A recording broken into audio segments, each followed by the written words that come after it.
तो इस नदी के जो बिल्कुल छोटी छोटी धाराएं हैं उसमें अंदर हम घुस रहे हैं।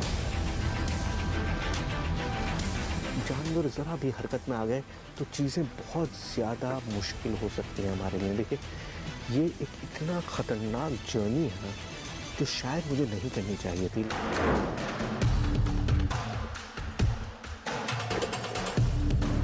हर कदम जो है वो आपका इतना अंदर धंस जा रहा है कि वहां से आगे जो है आपका बढ़ना इम्पॉसिबल है।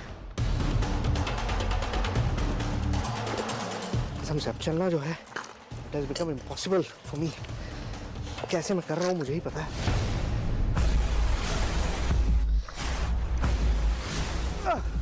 खींचो खींचो जा जल्दी।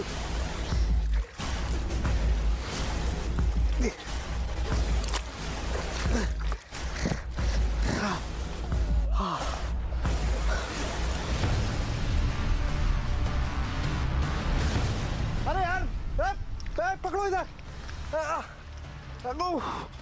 अरे जल्दी खींचो यार। खींचो खींचो खींचो खींचो खींचो। अरे आप आओ यार, छोड़ो कैमरा।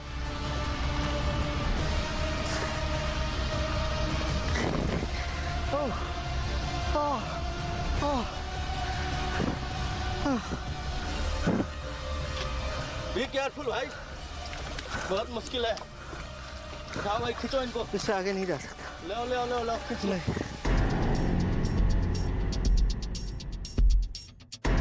ये रॉयल बंगाल टाइगर का इलाका है।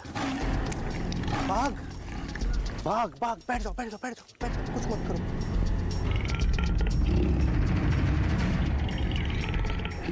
इस वक्त एक कदम चलने की मेरे अंदर ताकत नहीं बची है और सिवाय चलने के कोई और रास्ता नहीं है मेरे पास।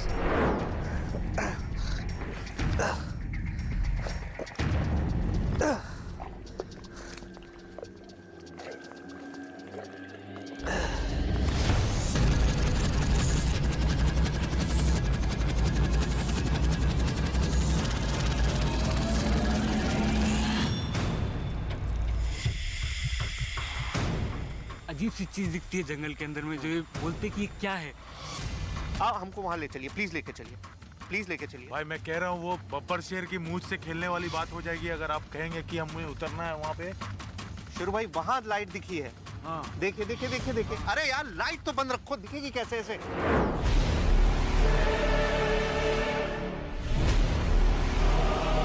इसी रोशनी से जुड़ा है धरती का एक ऐसा रहस्य जिसका सदियों से किसी के पास कोई जवाब नहीं है। और उसी दैवीय रोशनी को तलाशने हम भी निकल पड़े थे एक खतरनाक, बहुत खतरनाक सफर पर।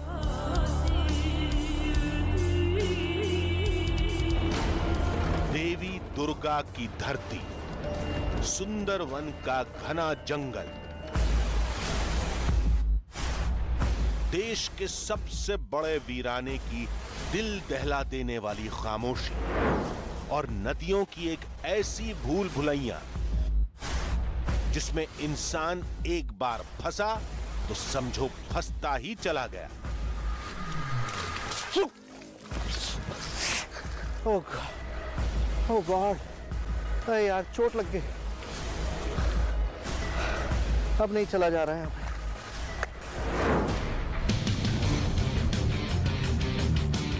आज की कहानी दिल को मजबूत बनाकर देखिए, हर तस्वीर को आंखें खोल कर देखिए, क्योंकि आज सामने आने वाला है देवलोक की एक ऐसी रोशनी का रहस्य जिसमें पूरी दुनिया सैकड़ों वर्षों से उलझी है।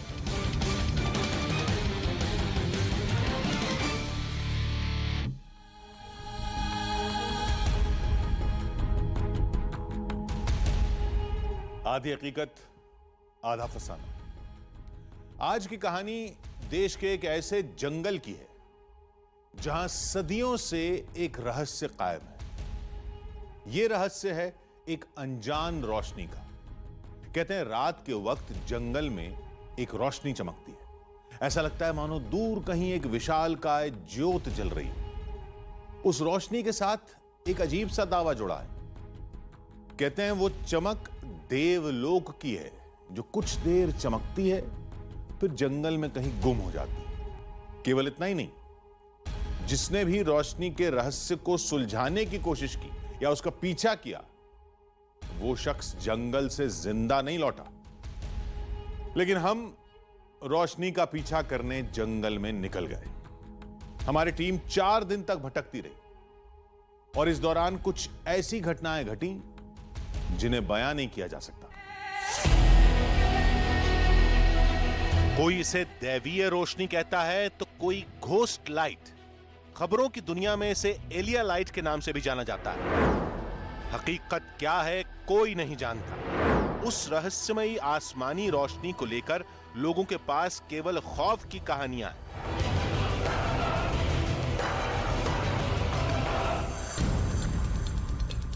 ये कोई मछुआरे हैं जिनकी डेथ हो गई होगी और उनकी सोल जो घूमती भटकती रहती है वो लाइट के तौर पर ऐसे एक दिखती है। कुछ अनहोनी हो भी सकता है, इसीलिए मतलब हम लोग को मना किया कि वहाँ मत जाओ। सुने हो कम से कम नहीं दिखाई दिया तो चले आओ, हाँ फिक्स मत लो। सुंदरवन के घने जंगलों में वो रोशनी क्यों चमकती है, कैसे चमकती है, चमकने के बाद कहां गायब हो जाती है? ये कोई दैवीय चमत्कार है या कुछ और? सैकड़ों साल से ये पहेली अनसुलझी पड़ी है। हमने रोशनी के उस रहस्य को सुलझाने का बीड़ा उठाया और पहुंच गए दुनिया के सबसे खतरनाक जंगल सुंदरवन में।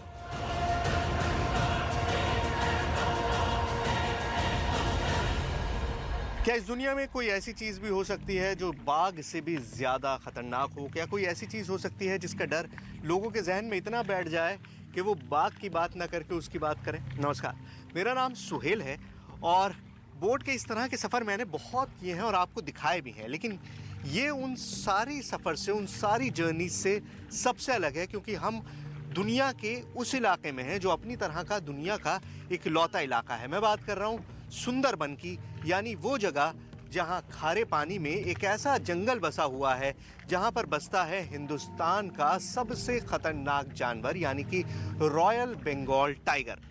लेकिन हम आज एक खोज में निकले हैं, वो खोज जिसका जुड़ाव शेर से तो है, लेकिन शेर से भी ज्यादा खतरनाक एक ऐसी चीज से है जिसे जो भी देखता है वो हमेशा हमेशा के लिए गायब हो जाता है।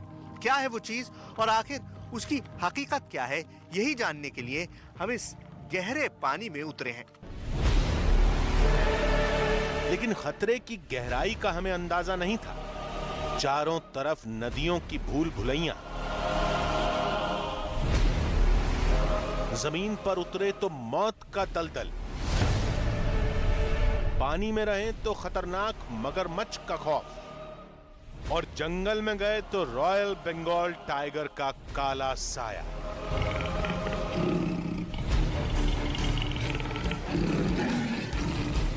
जिसके लिए हमने दिल्ली से 1500 किलोमीटर दूर कोलकाता के सुंदरवन तक का सफर तय किया। लेकिन हमारा असली सफर शुरू होता है कोलकाता से, जहां से सुंदरवन 100 किलोमीटर दूर था।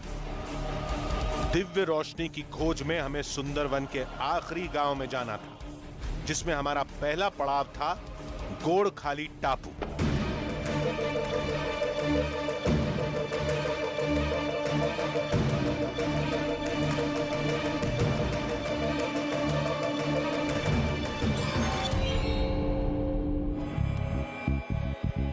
गोड़खाली में हमारे लिए कुछ नहीं था। थोड़ी देर आराम के बाद हम गोड़खाली से आगे बढ़े। सुंदरवन छोटे छोटे टापुओं का इलाका है, चारों तरफ पानी ही पानी। एक गांव से दूसरे गांव जाने के लिए नाव के अलावा दूसरा कोई साधन नहीं है। किनारे पर सुंदरवन का घना जंगल दिखाई दे रहा था। थोड़ी देर बाद बाघों का इलाका शुरू हो गया। यहां पानी में मगरमच्छ भी देखे जाते हैं, यानी जंगल करीब होने के साथ खतरा बढ़ता जा रहा था।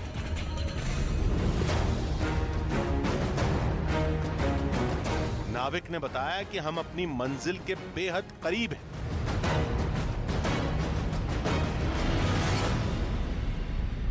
तो इस नदी के जो बिल्कुल छोटी छोटी धाराएं हैं उसमें अंदर हम घुस रहे हैं। अब आप देखिए कि कितनी छोटी सी ये धारा है और दोनों तरफ वो मैंग्रोव फॉरेस्ट है, वो जड़ें बाहर निकली हुई हैं, बहुत ही चिकनी मिट्टी है और इसके बीच में ये छोटी सी जलधारा है जिसके अंदर हम लोग जा रहे हैं। यहाँ पर अब पानी की 2 जलधाराएं हैं और आप देखिए आपको दोनों जलधाराएं दिखाई देंगी अलग अलग, एक इस तरफ है और एक इस तरफ है और हम लोग उसमें से बीच में से जा रहे हैं। ये देखिए कितना अजीबोगरीब मंजर है, ये मंजर शायद ही आपने कभी देखा हो और मेरे लिए भी ये बेहद चौंकाने वाला मंजर है।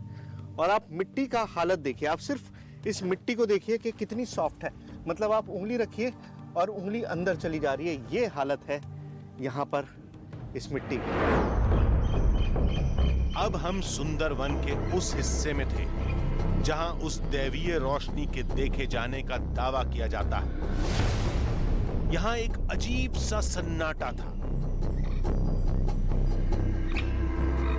इस वक्त हम इस धारा के उन 2 बैंक्स यानी उन 2 किनारों के बीच में हैं जहां पर सबसे ज़्यादा साइटिंग होती है बाघ की। और ये जंगल का वो एरिया है जहां पर कोई भी टूरिस्ट नहीं आता, अमूमन कोई भी आम आदमी इस तरफ नहीं आता और हम यहाँ पर आए हैं सिर्फ़ और सिर्फ इन लोगों की मदद से, इन लोकल्स की मदद से। और इसी वजह से बहुत ही धीमे हर काम करना है, बिल्कुल शोर नहीं करना है किसी भी चीज़ में, क्योंकि जानवर ज़रा भी हरकत में आ गए तो चीज़ें बहुत ज़्यादा मुश्किल हो सकती हैं हमारे लिए। देखिए ये एक इतना ख़तरनाक जर्नी है ना जो शायद मुझे नहीं करनी चाहिए थी, लेकिन सिर्फ़ और सिर्फ ये लाइट्स एक कशिश की तरह मुझे अपनी तरफ खींच रही हैं।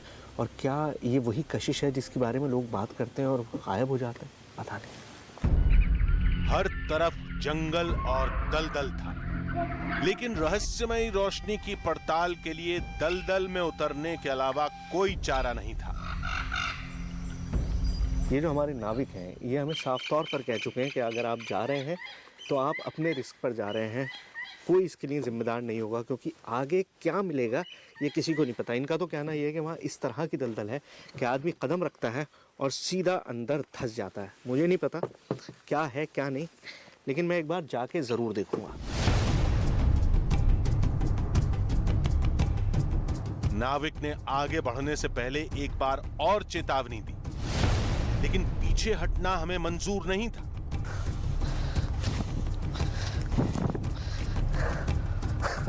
इट्स इम्पॉसिबल, यहाँ हर कदम चलना मुश्किल है। और ये देखिए ये मिट्टी इतनी चिकनी है कि पैर सीधा अंदर धंस जा रहा है। कैसे वहां तक पहुंचेंगे पता नहीं, लेकिन जाना तो है। चलो जी। दलदल में चंद कदम चलते ही एहसास हो गया कि नाव वाला किस खतरे से आगाह कर रहा था।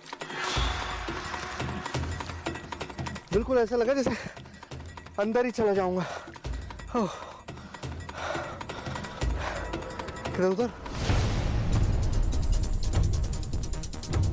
बाघ और मगरमच्छ के बाद दलदल सबसे बड़ा खतरा था, लेकिन हमें हर कीमत पर आगे बढ़ना था।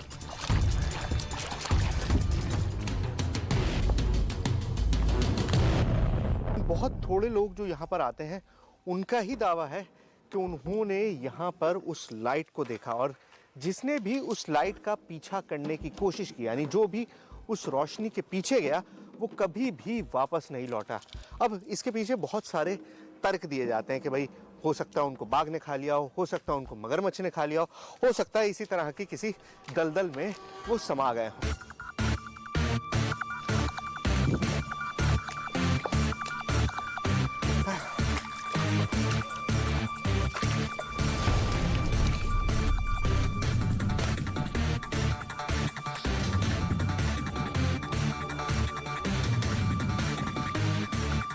ये रॉयल बंगाल टाइगर का इलाका है। मुझे हर आदमी यही बताया जा रहा है कि यहाँ पर आप उस रोशनी की तलाश में कहीं उन आँखों की चमक में मत खो जाइएगा जिसे रॉयल बंगाल टाइगर कहते हैं, यानी कि वो शेर जिसको देखने के बाद बड़ों बड़ों की गिग्गी बन जाती है।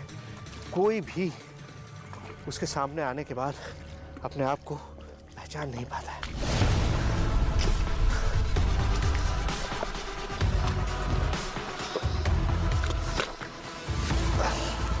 हम बाघ और रोशनी के रहस्य में खोए चले जा रहे थे। अचानक तभी अरे यार पकड़ो इधर।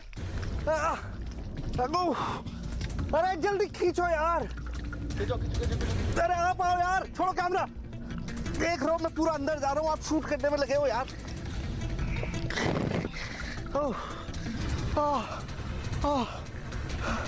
क्या था ये? उठाओ भाई, खींचो इनको। इससे आगे नहीं जा सकता। ले खींच ले, खींचो, ले चलो इनको और जंगल में। इससे आगे नहीं जा सकता मैं। एक कुछ सहारा लो, सहारा लो।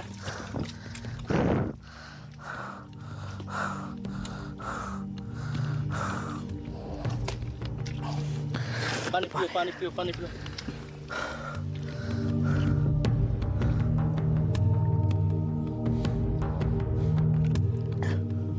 बिल्कुल ऐसा लगा जैसे मिट्टी अंदर खींच रही है। पहले मेरा पैर यहाँ तक था, उसके बाद यहाँ पहुँचा और फिर एकदम से पूरा पैर अंदर जाने लगा। मेरी समझ में ही नहीं आया कि आगे और भी होगा ऐसा क्या? इधर और है? ये समझेंगे भी नहीं। गॉड, चलो। It's impossible. I shouldn't have done this. ये मुझे करना नहीं चाहिए था, लेकिन मैंने किया है और अब मैं उस हालत में हूँ कि मेरे पास वापस जाने का भी कोई रास्ता नहीं है। चलो।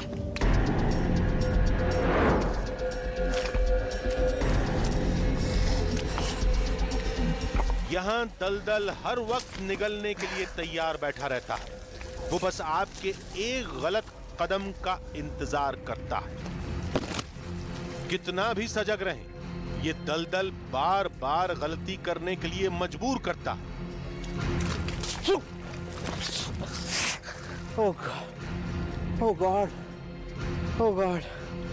Oh. अरे यार चोट लग गई, अब नहीं चला जा रहा। ये अब शूट नहीं रह गया, ये अब उससे ज्यादा हो गया। मतलब अब मैं हार चुका हूँ सीरियसली। इतनी बुरी हालत मेरी जीवन में कभी नहीं हुई।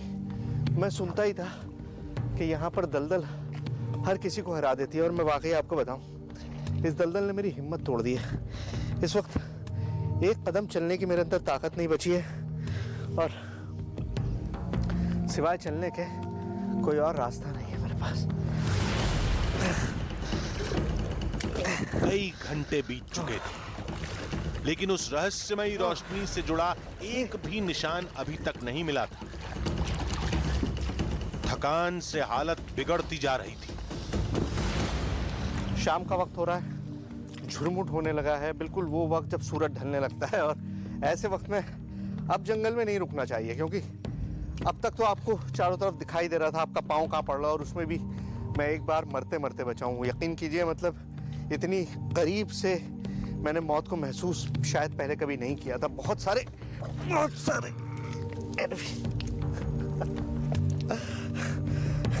लग रहा है ये हमको जाने नहीं देगा। तभी एक आवाज ने हमारे रोंगटे खड़े कर दिए।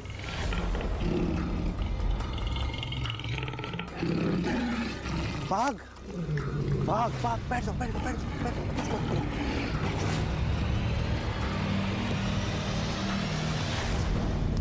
बैठो, उधर से निकलो।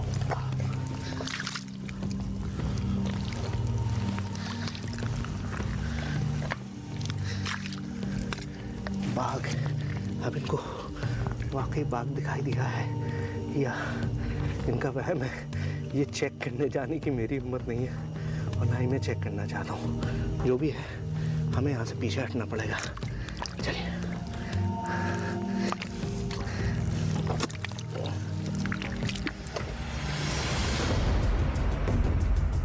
शाम होते ही जंगल में बाघों की हलचल बढ़ जाती है। अब हमें कैसे भी करके यहां से बाहर निकलना था। बाघ से बचते बचाते जब किनारे तक पहुंचे, तब एक बड़ी मुसीबत हमारा इंतजार कर रही थी। मैंने आपको बताया कि यहाँ पर सब कुछ ज्वार की वजह से होता है, हाई टाइड और लो टाइड पर आधारित है।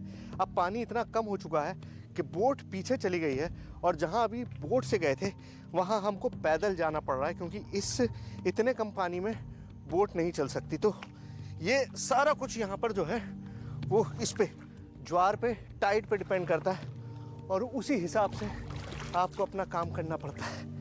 तो बाघ के खतरे के बीच एक एक पल भारी पड़ रहा था। जल्द से जल्द नाव तक पहुंचना जरूरी था। देखिए शाम का वक्त हो गया है और अब उस हालत में मैं नहीं हूँ कि इस सफ़र को कतई भी जारी रखूँ। और खैर मेरा होना ना होना तो एक अलग बात है। जो हमारे बोटमैन हैं, हम नाविक हैं, उनका भी ये कहना है कि अब ख़तरा इतना ज़्यादा बढ़ गया है इस जगह पे कि अब यहाँ पे हम नहीं रुक सकते और वो नहीं रुकना चाहते। तो चलते हैं, यहाँ से बाहर निकलते हैं। कोशिश करेंगे कि रात में किसी को राज़ी कर सकें हमारे साथ यहाँ तक आने के लिए। देखते हैं कोई कर पाता है या नहीं। चल।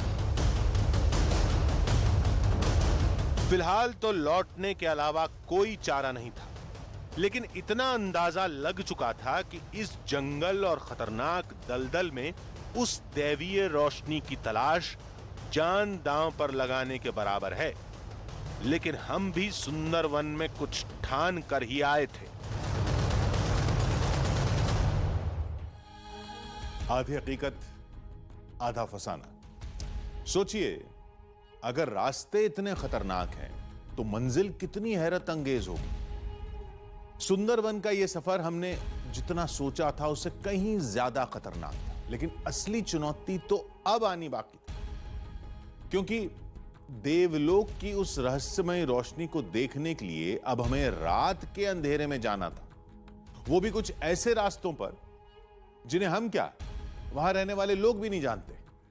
ফুলের মধু গো দেব তোমায় বধু গো কেওড়া গোরান সুন্দরী বান নানা ফুলের মধু আছে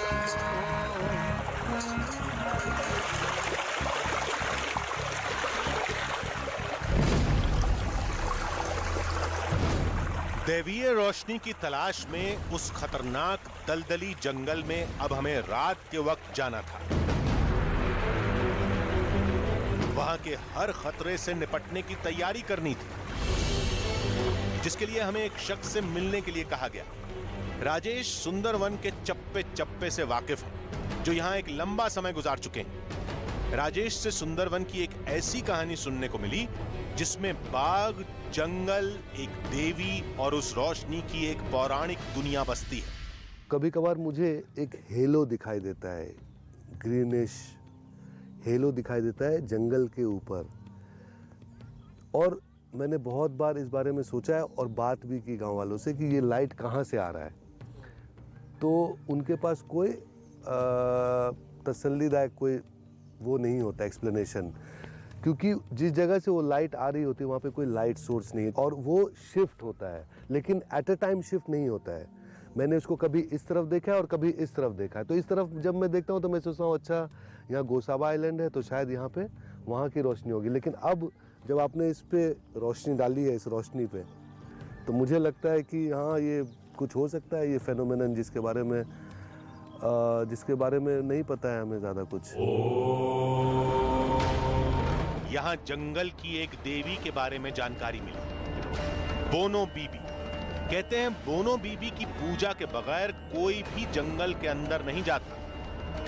तो लेजेंड ये है कि बोनो बीबी के पिताजी अरब में कहीं थे, राजा थे, उनको सपना आया था, वो भी स्पिरिटेड बीइंग थे, उनको सपना आया था कि सुंदरबन नाम की एक जगह में, जो कि पता नहीं कितना दूर है अरब से, यहाँ पे बाघ जो है इंसानों को सता रहा है। तो बोनो बीबी फिर आई, उनके साथ आए शाह जंगली जो उनके भाई थे, इन दोनों को भेजा गया यहाँ पे काफ़ी उन दोनों के बीच में द्वंद्व हुआ और बाद में दक्षिण राय जो है वो टाइगर, मेटाफोरिकली वो समझ लिए दक्षिण राय का उनका कैरेक्टर है, उसके संग में बोनो बीबी और शाह जंगली की लड़ाई हुई। बाद में ये बॉर्डर बांटा गया कि बाघ जो है वो गांव के तरफ नहीं आएगा और गांव वाले जंगल के तरफ नहीं जाएंगे। जब भी ये ब्रीच होगा तो एक्सीडेंट होगा, तो उसके लिए दोनों एक दायित्व नहीं है, जो जाएगा वही रिस्पॉन्सिबल है उसके लिए। बोनो बीबी और बाघ से जुड़ी पौराणिक कथा के मुताबिक जंगल का एक कानून है, जो उस कानून को तोड़ता है उसे ही वो रहस्यमयी रोशनी दिखती है। हमने सोचा क्यों ना इस कहानी को परखा जाए शहद जमा करने वाले जंगल के इस कानून को रोज तोड़ते हैं। हमने शहद जमा करने वाले उस शख्स को खोज निकाला जिसे वो रोशनी एक बार दिखी थी।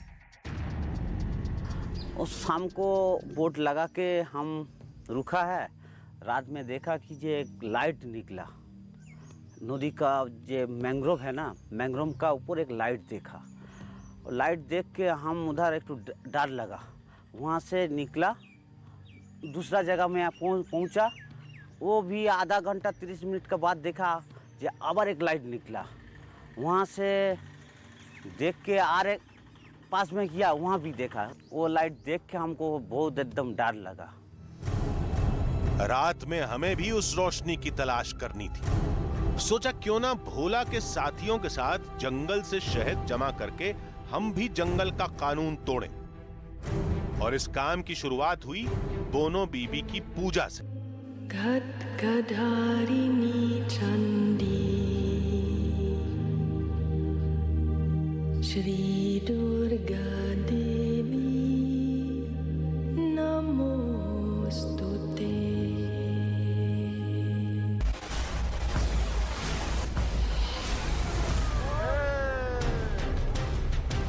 पौराणिक कथा के मुताबिक शहद जमा करना मतलब जंगल का कानून तोड़ना।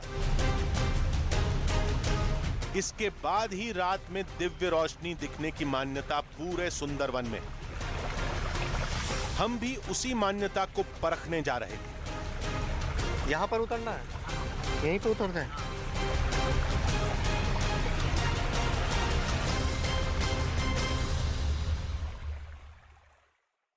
तो फाइनली वहाँ पहुँच गए हैं जहाँ पर हनी कलेक्ट किया जाएगा, यानी कि मधुर चाक किया जाएगा, शहद कलेक्ट किया जाएगा। जंगल आ गया है, जंगल में चलते हैं अंदर। मिला चाक? मिला? मिला। मिल गया? किधर? इधर। फॉल में आग लगा दी गई है और अब इस आग के जरिए उस मधुमक्खी के छत्ते को उतारा जाएगा। बहुत ही मुश्किल काम है और आप देख रहे हैं कि मैंने अपने आप को किस तरह से ढक लिया है। शरीर का हर वो अंग जो खुला हुआ है उसको पूरी तरह से ढक कर यहाँ पर रहना है।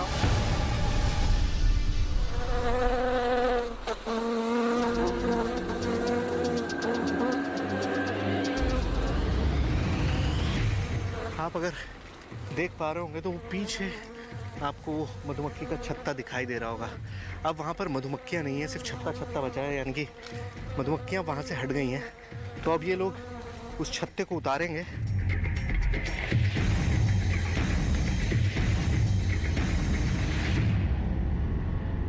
क्या बात है? हाँ,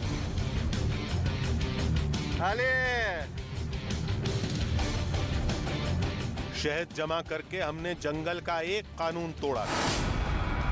अब बारी दूसरा कानून तोड़ने की थी। मछुआरे पानी में महीनों बिताते हैं और इस पानी में उन्हें जगह जगह वो रोशनी दिखाई देती है। मान्यता ये है कि क्योंकि आप मछली पकड़ने जाते हैं, क्योंकि आप जंगल का कानून तोड़ते हैं, तो उन खतरों का सामना आपको करना पड़ता है। तो हमारी इन्वेस्टिगेशन का हिस्सा यही है कि हमें वो रोशनी दिखाई दे। हम उस दिव्य रोशनी को अपनी आंखों से देखना चाहते हैं, इसीलिए मछली पकड़ने की भी कोशिश कर रहे हैं कि कहीं जाल डाल के मछली पकड़ सकें और कोई भी वो काम करें जिससे हमें उस रोशनी का थोड़ा भी आभास हो सके। ये सब करते करते शाम हो गई और दैवीय रोशनी की तलाश में रात के वक्त फिर से उस वीरान दलदली जंगल में जाने का वक्त हो गया।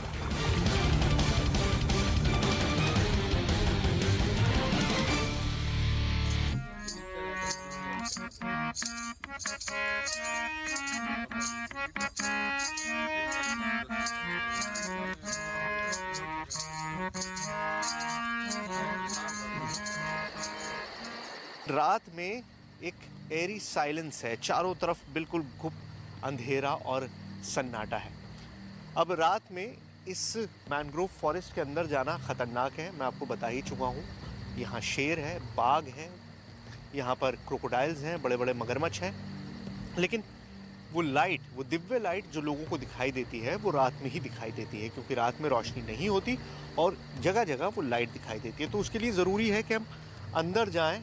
इस बोट के ज़रिए हम मैंग्रोव फॉरेस्ट में अंदर जाएंगे उन छोटे छोटे चैनल्स में, जो छोटी छोटी नदियां हैं यहाँ पर, उनमें अंदर जाकर देखने की कोशिश करेंगे कि क्या हमको कुछ ऐसा दिखाई देता है या नहीं देता है। कम हम एक बार फिर उसी वीरान जंगल में जा रहे थे जहां दिन के उजाले में कई खतरों का सामना किया था, लेकिन दैवीय रोशनी की तलाश में अब रात में जाना था। इस इलाके में मैं दिन में भी आया था, या इसी तरह का इलाका रहा होगा क्योंकि सब एक जैसे लगते हैं। तो इस इलाके की सबसे बड़ी खासियत ये, इकोसिस्टम दुनिया में अपनी तरह का इकलौता इकोसिस्टम है। जहाँ पे भी रिवर डेल्टा बनती है वहाँ पर इस तरह का सिस्टम होता है। अब आप देखिए यहाँ पर पौधे भी मौजूद हैं, समुद्र पानी भी मौजूद है, और इसी में आप सफ़र कर रहे हैं। ये अपनी तरह का इकलौता इकोसिस्टम होता है जहाँ पे समुद्री पानी के अंदर रेत में इस तरह के पौधे उगते हैं, इस तरह के पेड़ उगते हैं, और यही इस इलाके को इतना ख़ास बनाता है।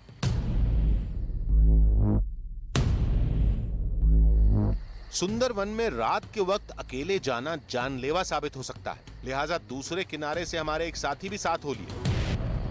अगर इस घुप अंधेरी रात में हम एक बोट पे सवार होके इस जंगल में आने की हिम्मत कर पाए हैं तो उसकी बहुत बड़ी वजह ये है, नाम भी शेरू है और काम भी वैसे ही है। मुझे बताइए शेरू भाई, हम यहाँ आ तो गए, लेकिन किस तरह के खतरे होते हैं यहाँ पर?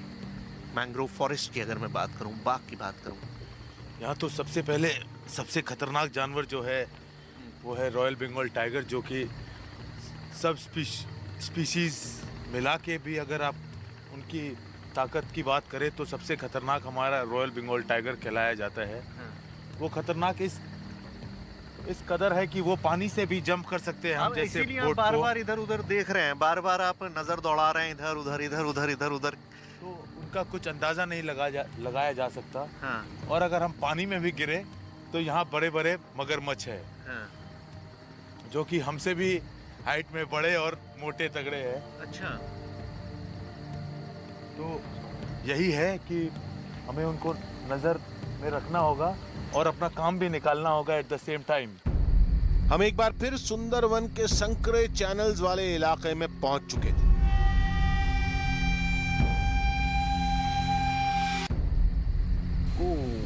अब तो आगे रास्ता भी नहीं दिख रहा है।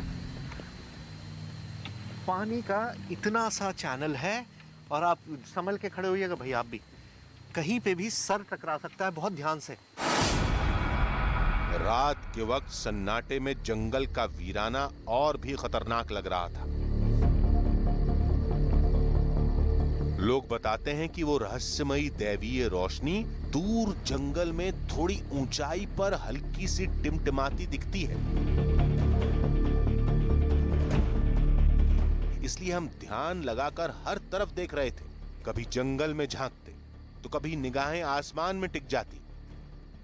कहते हैं वो रोशनी बहुत ही हल्की होती है, कैमरे की लाइट में भी देखना मुश्किल होगा। तो हमने कई बार कैमरे की लाइट बंद की। हम इस खतरनाक जंगल में 2 बार आए, 2 बार जंगल का कानून भी तोड़ा, तमाम खतरे उठाए, इसी उम्मीद में कि रात में कहीं न कहीं वो लाइट जरूर दिख जाएगी। रात गुजरती जा रही थी, थोड़ी निराशा बढ़ी, लगा शायद आज भी हमें खाली हाथ जाना पड़ेगा। हम लौटने के बारे में सोच रहे थे, फिर उस रहस्यमयी रोशनी को देखने की उम्मीद में आखिरी बार कैमरे की लाइट बंद की। तभी हमें कुछ दिखा।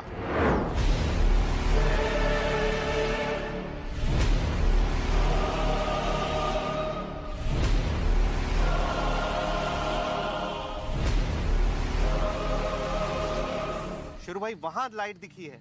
हाँ। देखिए देखिए देखिए देखिए। हाँ। अरे यार लाइट तो बंद रखो, दिखेगी कैसे ऐसे? आप हमको वहां ले चलिए, प्लीज लेके चलिए, प्लीज लेके चलिए। भाई मैं कह रहा हूँ वो बब्बर शेर की मूंछ से खेलने वाली बात हो जाएगी अगर आप कहेंगे कि हमें उतरना है वहाँ पे उस लाइट की तलाश में। उतरना तो पड़ेगा सर, ले चलिए, 2 मिनट की बात है। देखिए वहीं पर दिखा था मुझको, बहुत करीब है, प्लीज चलिए, प्लीज चलिए। ये जंगल का एरिया ही है ना। काका बोट लगाओ, काका आशो, काका लगाओ बोट। वो रोशनी लगातार हमें अपनी तरफ खींचे जा रही थी। टाइगर का खतरा होने के बावजूद रात के सन्नाटे में खुद को वहां जाने से रोक नहीं पाए।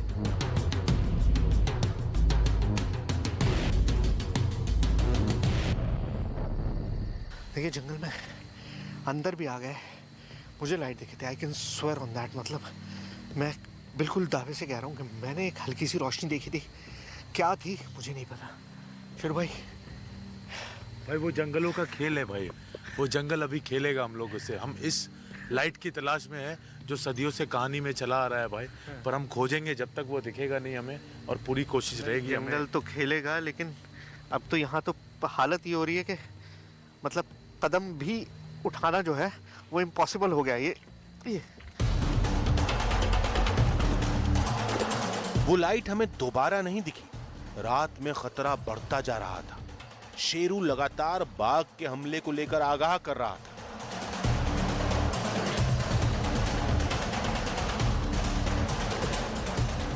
मुझे लगता नहीं कि अब बहुत सेफ है यहाँ से आगे जाना।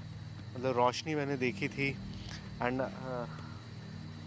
बड़ी बात यह है कि अगर मैं आगे जाऊँ भी तो मैं करूँगा क्या।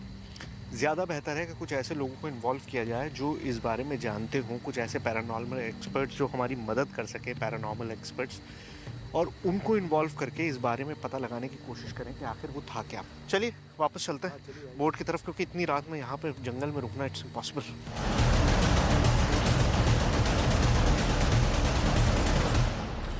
मैं उसको छोड़ना नहीं चाहता था, देखना ज़रूर चाहता था, वही कोशिश की। बट समहाउ ये भी अंदाज़ा है कि मैं अपने साथ साथ दूसरों की जान भी ख़तरे में डाल रहा हूँ। इस वजह से इसको यहीं छोड़ दिया है, लेकिन कल कुछ और लोगों के साथ इसको आगे जारी रखेंगे, और दुआ यही रहेगी कि जो आज दिखाई दिया वो कल भी दिखाई दे।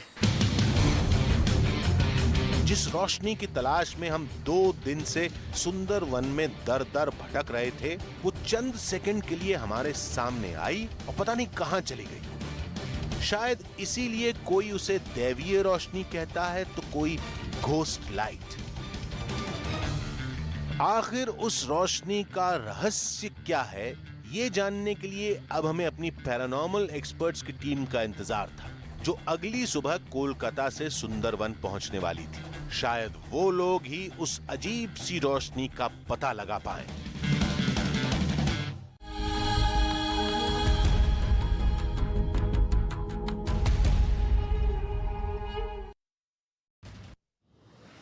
ब्राजील में बारिश का कहर बढ़ते ही जा रहा है। भारी बारिश के बाद सड़कों पर पानी भर चुका है।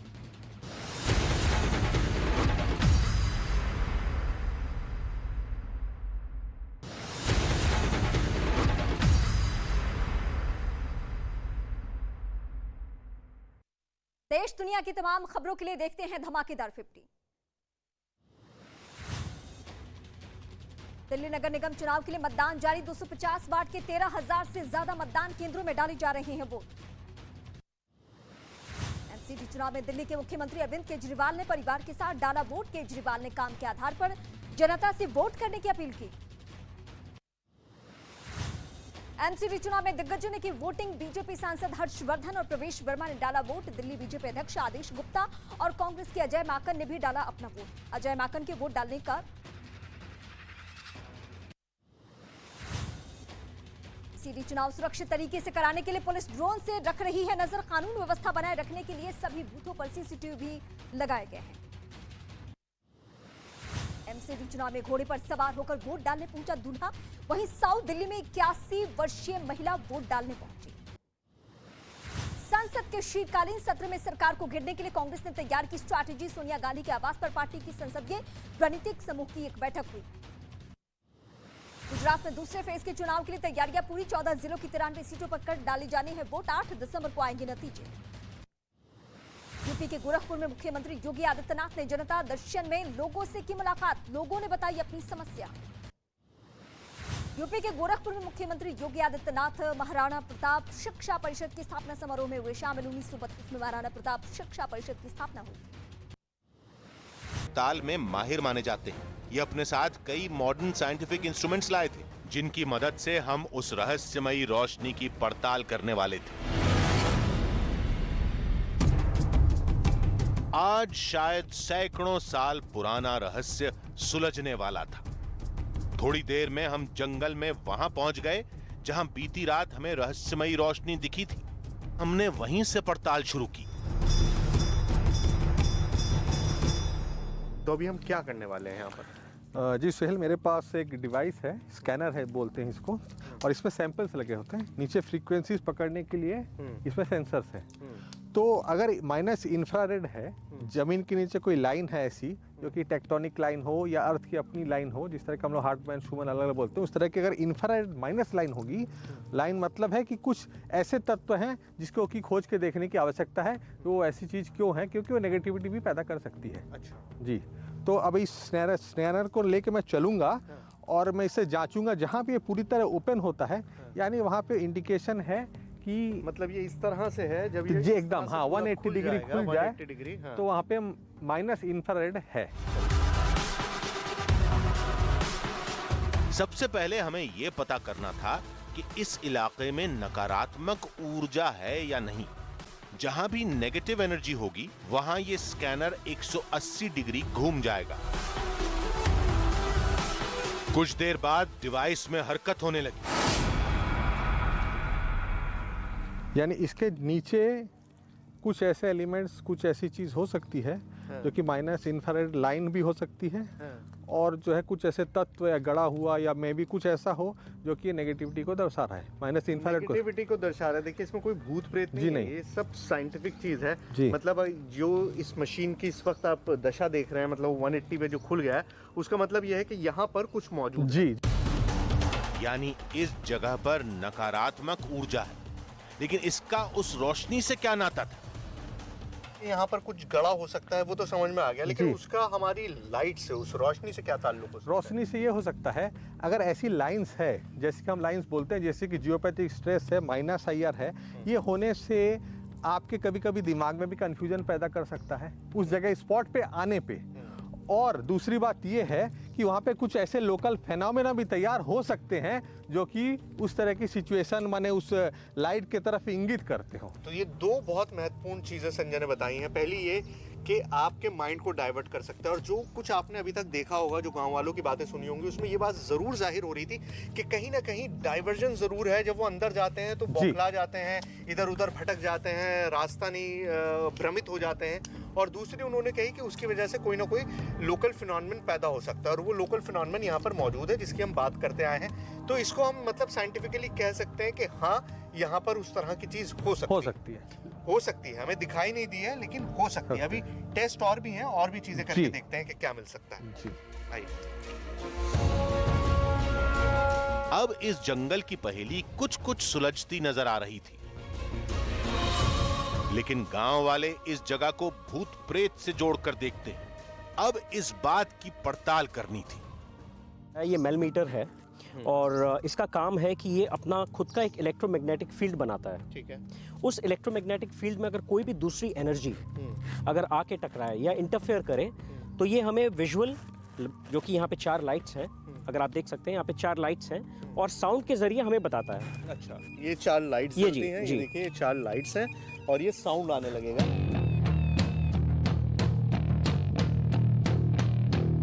लेकिन मेल मीटर में कोई हरकत नहीं हुई, न लाइट जली और न किसी तरह की आवाज निकली। तो मतलब ये हो रहा है कि अभी तक हमने जितना भी किया उससे हम ये कह सकते हैं कि अभी कुछ भी यहाँ पर हमको नहीं मिल रहा है। नहीं, फिलहाल इस जगह पे ऐसी कोई भी इंटेलिजेंस कम्युनिकेशन हमारे साथ, या ऐसी कोई एनर्जी जो अपने आप हो ऐसा जो कम्युनिकेट कर सके, अभी तक इस मेल मीटर में किसी ने नहीं। पूरी मतलब अभी तक जितना भी हमने इन्वेस्टिगेशन यहाँ पर मेल मीटर के जरिए किया है, उसके जरिए हम ये कह सकते हैं कि यहाँ पर उस तरह की कोई भी एनर्जी मौजूद नहीं है। यानी जंगल में जिस जगह रहस्यमयी रोशनी को देखा जाता है, वहां नकारात्मक ऊर्जा तो है, लेकिन कोई अनजान शक्ति नहीं है जिसका दावा गांव वाले करते हैं। लेकिन रोशनी की पहेली अब तक अनसुलझी थी, जिसके लिए हमने एक नए डिवाइस की मदद ली। सबसे पहले मैं आपको इंफ्रारेड जो डिवाइस है उसका इस्तेमाल बता रहा हूं कि किस तरह से होता है। आपके सामने स्क्रीन पे इस वक्त मैं दिख रहा हूं, और साथ ही साथ मेरी एक प्रतिबिंब, मेरी एक रिफ्लेक्शन भी आपको उस मोबाइल स्क्रीन पर दिखाई दे रहा होगा, और उस मोबाइल स्क्रीन को कनेक्ट किया गया है उस इंफ्रारेड डिवाइस से। तो जिस भी चीज़ में थोड़ी सी गर्मी होगी जो बाकी सबसे अलग होगी, तो उसका कलर अलग आएगा। जो चीज़ ठंडी होगी वो ब्लूइश टिंज में दिखाई देगी, और जो चीज़ जितनी ज़्यादा गर्म होगी उसका हीट सिग्नेचर ऑरेंज, रेड उस तरह से दिखाई देगा। जो सबसे ज़्यादा तेज़ होगी वो वाइटिश हो जाएगी। ठीक है, तो यही आपको इस वक्त मेरा शरीर आपको दिखाई दे रहा होगा पूरा स्क्रीन पे। पेड़ पौधे दिखाई दे रहे होंगे, सब में जिसमें भी थोड़ी बहुत गर्मी है वो आपको कलर आपको दिखाई दे रहा होगा। तो ये ही इस डिवाइस का उपयोग है, और इस डिवाइस को हम यहाँ पर इस्तेमाल करेंगे स्वैम्प में, इसलिए क्योंकि यहाँ ज़मीन में पानी है, सब कुछ ठंडा ठंडा होता है। तो कोई भी अगर चीज़ ऐसी है जो हल्की सी भी गर्म है, जिसमें हरारत है, वो आपको इस पे दिखाई देगी। रोशनी में गर्मी होती है। उम्मीद यही थी कि अगर वो रोशनी इस वक्त भी हमारे कहीं आसपास होगी तो वो इस इंफ्रारेड डिवाइस में जरूर दिखेगी। पेड़ हमको दिखाई दे रहे हैं चारों तरफ, जिधर भी हम देखने की कोशिश कर रहे हैं वो पेड़ है। वहां पर ये सब पेड़ों का थर्मल सिग्नेचर्स है। ये पेड़ हैं, ये पेड़ों की शाखाएं हैं, तो इसके अंदर हमको वो रोशनी तो दिख नहीं रही है। नहीं दिख रही है जो हमें साइंटिफिकली कंक्लूड कर सके कि कुछ अननेचुरल या कुछ ऐसे माने सुपर नेचुरल चीज है, वो इस लाइट के इसमें दर्शा नहीं रहा है। नहीं, वो रोशनी की जो बात हो रही थी कि वो दिखाई देती है, अब जाहिर है रोशनी है तो जरूर तो पकड़ में आना अंदर कोई चाहिए। थर्मल सिग्नेचर भी होगा। जी। वैसा कुछ भी यहाँ पर नहीं है, नहीं दिखाई दे रहा। अभी हमारी तफ्तीश चल ही रही थी कि बाघ का आतंक एक बार फिर राह में रोड़ा बन गया। सर, तो वो हमारा जो राजेश है ना, वो बता रहे हैं कि इस इलाके में कहीं टाइगर साइटिंग हुई है, और रेंजर ने उसको बताया, तो निकलते हैं अभी यहाँ से, प्लीज। हाँ जी, छोड़िए, मत करिए, चलिए। हमारे साथ कई लोग थे और ऐसे में रिस्क नहीं लिया जा सकता, लिहाजा हमें तुरंत जंगल छोड़ना पड़ा। कुछ मिस्ट्रीज, कुछ रहस्य जो होते हैं वो आपस में इतने उलझे हुए, इतने गुथे हुए होते हैं कि जब आप एक को सुलझाने चाहते हैं तो दूसरा उलझ जाता है। वैसा ही कुछ हो रहा है। मतलब हम यहाँ कोशिश कर रहे थे, उस जगह पर थे, उस स्पॉट पे थे जहाँ पर उस लाइट को देखने की बात होती रही है, और वहाँ पर इन्वेस्टिगेशन अच्छी खासी चल रही थी कि तभी बाघ का डर जो है वो सामने आ गया। अब जाहिर है रोशनी का रिस्क लेने के लिए तो ये दोनों पैरानॉर्मल एक्सपर्ट हमारे साथ हैं, लेकिन कोई भी वाइल्ड लाइफ एक्सपर्ट नहीं है, तो बाघ का रिस्क हम नहीं ले सकते। वैसे भी अंधेरा हो रहा है, बिल्कुल आप देख रहे होंगे झुरमुट वाला समय हो चुका है, तो ऐसे में वापस जाने में भलाई है।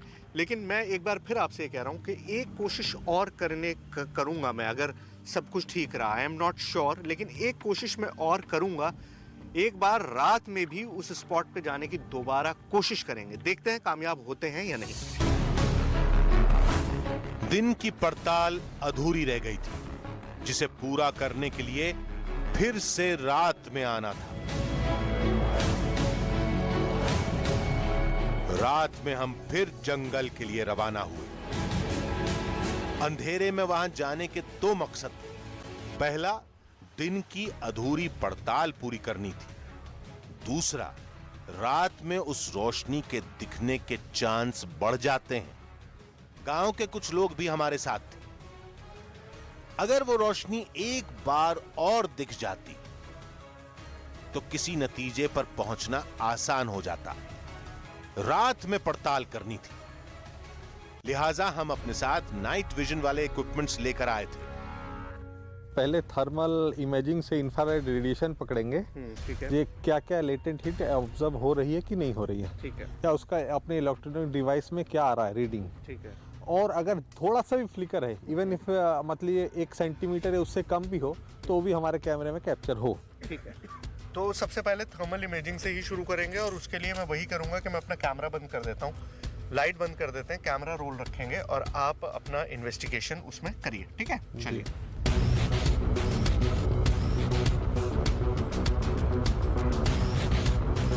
ये देखिए, अब लाइट पूरी तरह से बंद हो गई है। सिर्फ इस कैमरे की, इस डिवाइस की लाइट में आपको एक एक चीज़ दिखाई दे रही है। अब ये पौधों का पूरा फॉर्मेशन दिखाई दे रहा है, जहाँ जहाँ पत्ती है, वो पीछे नदी का पानी दिखाई दे रहा है कि आपको पानी का कलर डिफरेंट है। कुछ भी अभी तक ऐसा नहीं दिखा है जो सरप्राइजिंग हो या जिससे हम कुछ हिसाब लगा सकें कि कहाँ पर क्या है। जी जी जी। थर्मल इमेजिंग डिवाइस में किसी तरह की रोशनी या उससे जुड़ी गर्मी नहीं दिखाई दी। दिन की पड़ताल की तरह ही सब सामान्य दिखा। फिर हमने इलेक्ट्रोमैग्नेटिक रीडर को काम पर लगाया। जी, ये है इलेक्ट्रोमैग्नेटिक मीटर, और इलेक्ट्रोमैग्नेटिक फील्ड है। अगर उसमें कुछ भी चेंजेस होते हैं एनर्जी फील्ड में, तो इसका जो मीटर है ये रिकॉर्ड करता है। फ्लक्चुएशंस। फायदा क्या होगा? इससे फ़ायदा ये है कि जैसे मैंने आपको बताया कि अगर कोई भी एनर्जी है जो हम सेंस नहीं कर पाते हैं वो इलेक्ट्रोमैग्नेटिक फॉर्मेट में है, जिसको फॉरेन एनर्जी भी बोलते हैं, तो ये उसको मापता है कि कहीं पे भी अगर ज़्यादा फ्लक्चुएशंस हो रहे हैं एक परमिसिबल लिमिट के बाहर, जो एक्सेप्टेबल रेंज के बाहर है, which means there is some activity which we should be aware of, जिसके तरफ हमारा ध्यान जाना चाहिए। ठीक है, तो एक्टिविटी जिसकी तरफ ध्यान जाना चाहिए, जो हमको नजर नहीं आ रहा है, उसको हम कैप्चर करने की कोशिश करेंगे। चलिए सर, करिए। घुप अंधेरे में इंसानी बस्ती से दूर सुंदर वन के इन घने जंगल में हम उस रहस्यमयी रोशनी की तलाश कर रहे थे जिसे गांव वाले दैवीय रोशनी कहते हैं। आप अंदाजा भी नहीं लगा सकते कि किस कदर मेहनत हो रही है इस वक्त, मतलब इस मौसम में, इस दलदल कीचड़ में और इस खतरनाक जंगल में इस तरह की मेहनत। लेकिन मतलब जो चीज़ खुद मैंने आंखों से देखी है उसको मैं झुटलाना नहीं चाहता। मैंने खुद आंखों से यहाँ पर वो चीज़ महसूस की थी। अब मशीन्स नहीं दिखा रही हैं तो मतलब देयर इज़ नो एक्सप्लेनेशन, मैं उसे एक्सप्लेन नहीं कर सकता। वो चीज़ मेरे कैमरे में कैद नहीं है, मैं सिर्फ बता सकता हूँ और मतलब मैं चाहता हूँ कि कुछ पता लगे, बट देन सारे एफर्ट्स हमारे ऐसे ही जा रहे हैं। विक्रम और संजय लगातार कोशिश कर रहे थे, लेकिन किसी भी यंत्र में यहां किसी भी अदृश्य शक्ति की मौजूदगी के निशान नहीं मिले। जो इन्वेस्टिगेशन चल रही है उसमें अब तक कुछ भी नहीं निकला है और मतलब अब यहाँ पर जो भी सेकंड बीतेगा वो मेरी जिम्मेदारी होगी। मेरी टीम की जान खतरे में पड़ सकती है, हर किसी की जान यहाँ पर खतरे में पड़ सकती है और ऐसा मैं चाह नहीं रहा हूँ। मैं समझ नहीं पा रहा हूँ, मतलब मेरे दिमाग में द्वंद चल रहा है कि मैं करूं क्या मैं इस इन्वेस्टिगेशन को यहीं अधूरा छोड़ दूं, वो भी उस जगह पे जहां मैंने खुद वो चीज़ महसूस की है।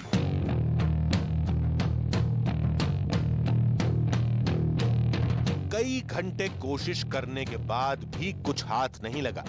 फिर एक्सपर्ट्स की टीम ने भी हाथ खड़े कर दिए। निर्धारित समय में हमने जो ये पूरा चीज़ देखा किया, इसमें हमें जो प्रूफ मिले वो कंक्लूसिव नहीं हो सकते, क्योंकि इतने लोगों की इसके साथ में बिलीफ सिस्टम जुड़ी हुई है, तो ज़रूर उन्हें झुटलाया नहीं जा सकता। मगर हमारे मशीन्स ने क्योंकि अभी हमें कुछ नहीं कहा, तो हमें यही मान के चलना पड़ेगा कि इस समय ये मशीन्स शायद इनफ नहीं है ये नेचर को कैप्चर करने। वैसे भी कहा जाता है रहस्यमय लाइट है, आप इसके पीछे जाएं ये पीछे जाएगी, आप खुद जाएं पीछे तो आपके पीछे आएगी। ये लुका छिपी का बहुत अद्भुत खेल है जो कि प्रकृति हमारे संग खेल रही है और अभी साइंस के दायरे में बढ़ते हुए भी जो टेक्नोलॉजी एडवांसमेंट है उसको देखते हुए भी अभी हम लोग शायद उतने सक्षम नहीं हैं कि इन चीज़ों को अच्छे से आपको प्रदर्शित कर सकें और दिखा सकें और बता सकें। मना करने के बावजूद हमने कोशिश जारी रखी, लेकिन बाघ के खतरे से साथ में आए गांव वालों की घबराहट बढ़ती जा रही थी। क्या कह रहे हैं? वो बोल रहा कि तातड़ी चलिए नाले वो बोट छोड़ के चले जाएगा, मतलब जल्दी जल्दी चलिए, जल्दी जल्दी चल रहे हैं। अब हमारे सामने और कोई चारा नहीं था। अफसोस इस बात का था कि हम किसी नतीजे तक नहीं पहुंच पाए थे। तो नेचर से कभी भी आप स्ट्रांग नहीं हो सकते, कभी भी आप नेचर से टकरा नहीं सकते और शायद सुंदरबन ने यही साबित कर दिया है। हमें वो रोशनी दिखा के भी खाली हाथ लौटना पड़ रहा है और जैसा किसी ने मुझसे कहा था इस जंगल में आते ही कि ये जंगल सबको हरा देता है। हर कोशिश के बावजूद मैं हार चुका हूँ। जंगल के ऊपर आसमान में हमें जो रोशनी दिखी थी वो कहां से निकली थी, फिर कहां गायब हो गई, इसका पता नहीं लगा पाए। अपने अनसुलझे सवालों के साथ हमने दिल्ली में कई जानकारों से बात की जिनके पास हमारे सवालों के कुछ वैज्ञानिक जवाब थे। जो भी वाटर लॉक्ड एरिया होता है उसमें एक्युमुलेशन होता है मीथेन का, जितना भी ये है या पैडी फील्ड है, सबसे ज़्यादा इसीलिए कहते हैं पैडी फील्ड रिलीज करता है बिल्कुल मीथेन। तो लंबे वक्त तक वाटर स्टेगनेशन के बाद मीथेन का एक्युमुलेशन होता है जो फिर रिलीज होता है और वो one of the major green house gases है। वो इन्वायरमेंट के लिए भी नुकसान पहुंचाता है, ग्लोबल वार्मिंग में सपोर्ट करता है। तो मार्शी एरिया मीथेन प्रोड्यूस करता है, ये फैक्ट है, राइट। सो देयरफॉर वहाँ पे मीथेन होता होगा, लेकिन साइंटिफिक अभी इसका पहलू उस कंक्लूजन तक नहीं पहुंचा है। वैज्ञानिकों की बातें अपनी जगह सही हो सकती हैं, लेकिन ये उस रहस्यमयी रोशनी की पहेली को सुलझाने के लिए पर्याप्त नहीं है। सुंदरवन की 4 दिन की पड़ताल में इतना तो समझ में आ गया था कि जंगल में अनजान शक्ति का खौफ एक फसाना है। हो सकता है बाघ को ही उस अनजान शक्ति से जोड़कर देखा जाता, जो सुंदरवन की सबसे बड़ी हकीकत है। लेकिन उस रहस्यमयी रोशनी की पहेली हकीकत और फसाने के बीच उलझ कर रह गई।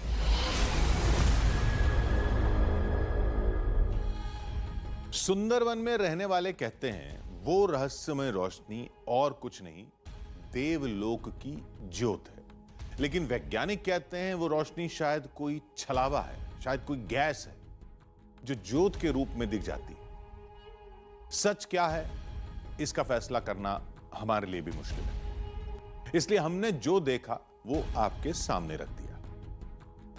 अगले हफ्ते फिर मिलेंगे एक नई कहानी के साथ, जिसमें थोड़ा सच होगा, थोड़ा बहाना, आधी हकीकत, आधा फसाना।